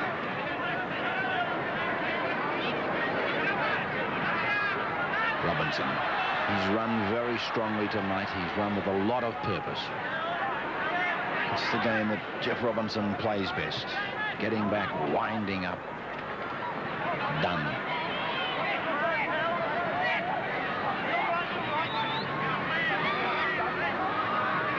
Lamb. Got a kick going through. Saunders is back there with the fullback. They've both made a mistake. One of them got a push in the back. Macklin Shaw tackled. It's a penalty. Yes, that's for the push in the back on one of the Illawarra players, I believe by Andrew Farah. Let's have a look at it again. The ball beat them. Farah came through and gave Saunders a push in the back. And though Macklin Shaw came up with it, Barnes opted to give the penalty.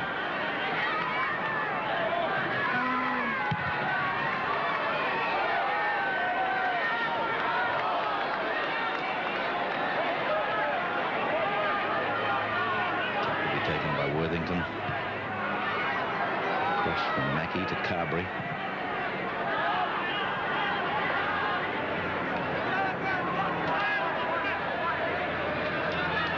O'Connell.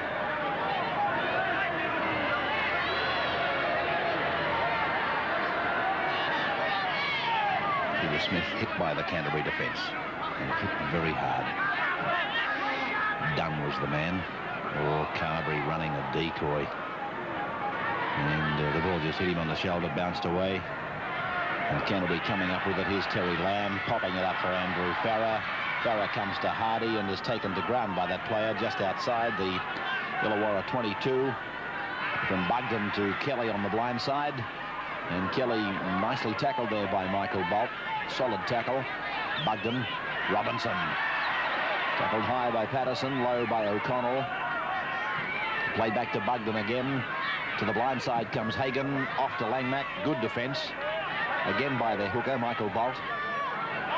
And from Hagan, a dummy half to Kelly. Kelly takes it a couple of paces before giving it to Paul Dunn. And Dunn stands tall, stands firm. From Bugden away to Hagan, onto Lamb. And Lamb puts the kick in behind the winger. The fullback is there, Macklin Shaw. It'll be a line drop.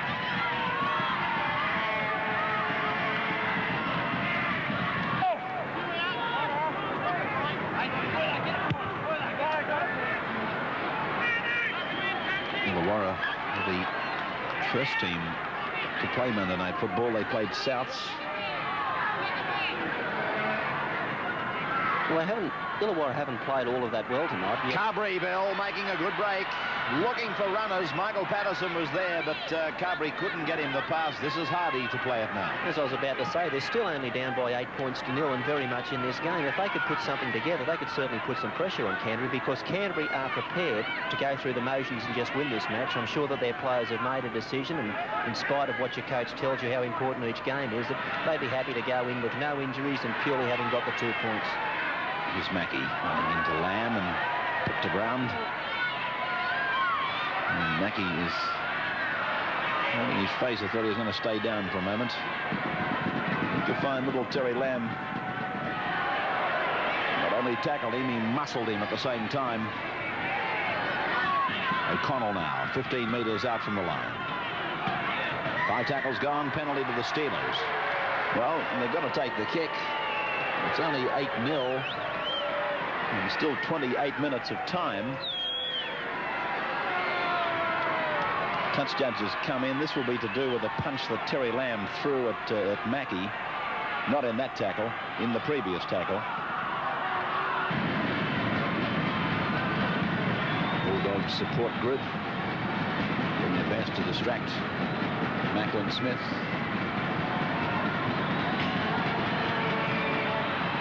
Gets it away, good. It's a goal. So it's 8 points to 2 in favour of Canterbury over Illawarra. Joe Bolt's done some work in around the rucks for Illawarra. Tunks. 31 tackles, I'm told, by Warwick Roberts, the statistician.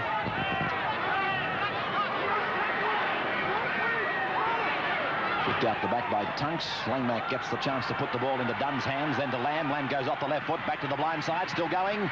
Flicks it out the back, comes down to Tunks. Tunks shapes the kick. Now he does.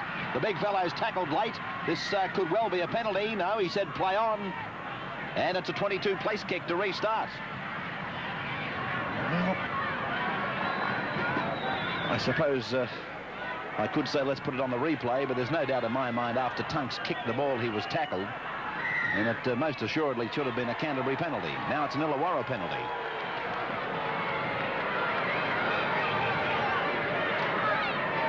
Comment, Graham Hughes. I'd probably just like to raise the question about the Canterbury captaincy. Stevie Mortimer, we're used to him with his chipping game. We saw a grubber kick put through in the first half by Peter Tunks, and now the little kick over the top on both occasions. He was pretty keen to chase and get it back. I just wonder if it does go with the captaincy out this way.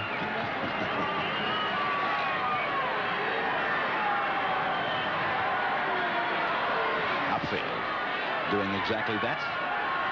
Well, I'll tell you what, Canterbury might be in second gear. Here's Worthington, but they better hurry up and get themselves out of this second gear that they're in, because they could well find themselves at 8 points all in a moment.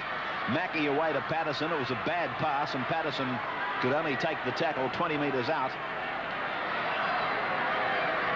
Upfield again, and look, there he is again, making many metres. That's the point I was going to make to you. He was allowed to run 10 metres from the tap penalty before he found a defender. Saunders sweeps the ball across. It's gone back behind Patterson, picked up by Seamus O'Connell, and he's tackled 10 metres out, 5 tackles gone. Mackey's to the right. Patterson's out there with him. The ball goes to Mackey. Now on to Patterson. Patterson calls them inside. Hetherington sweeps the ball back to Mackey. Mackey puts the kick in behind, and it's fielded over there by Phil Sigsworth.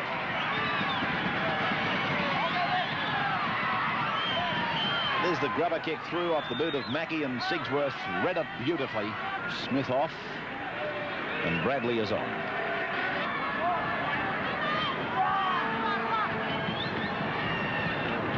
Boyd.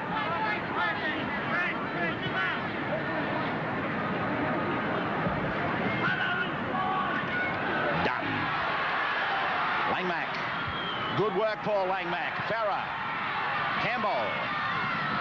Saunders the tackle. Boyd the dummy half. Sigsworth. Come on, Canterbury, let's go ahead. Sigsworth was looking for runners and couldn't find one.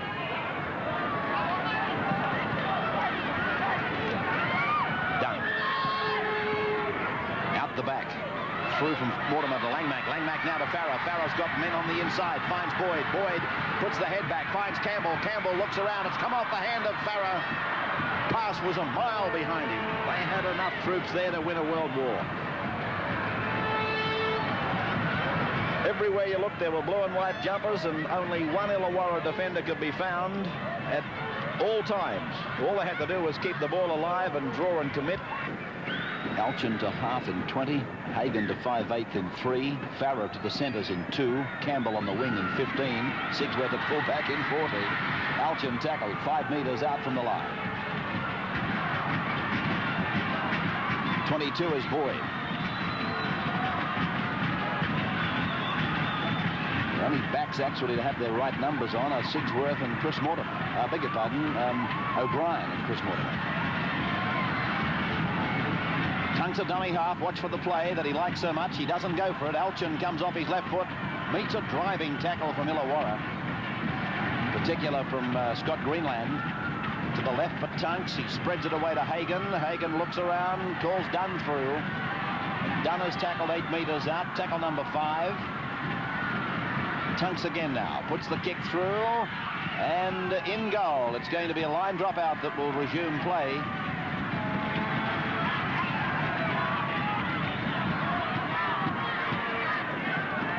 Here it is in the Tooheys replay.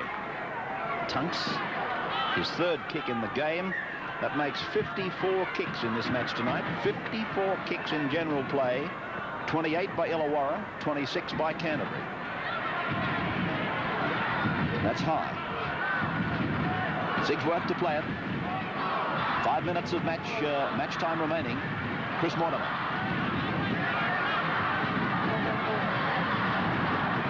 Kelly. They get the blind side. Langmack sweeps the pass to O'Brien. He's tackled out there by Hardy. Kelly slow to his feet. Bugden goes ahead. Plays about 8 metres out from the line. Here's Dunn going for the line. 5 tackles gone. Dummy half is Bugden. To the right is Jason Alchin. Dummy from Bugden goes ahead, dives at the line. He's held up. It'll be a scrum 5 metres out.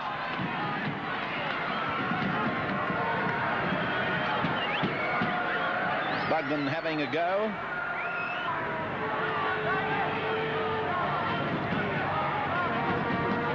Boyd. Upfield, the number 10 for Illawarra making the tackle. He's been one of their stronger players upfield. He's done some good things. Cut out ball by Tunks and a flying catch by Kelly.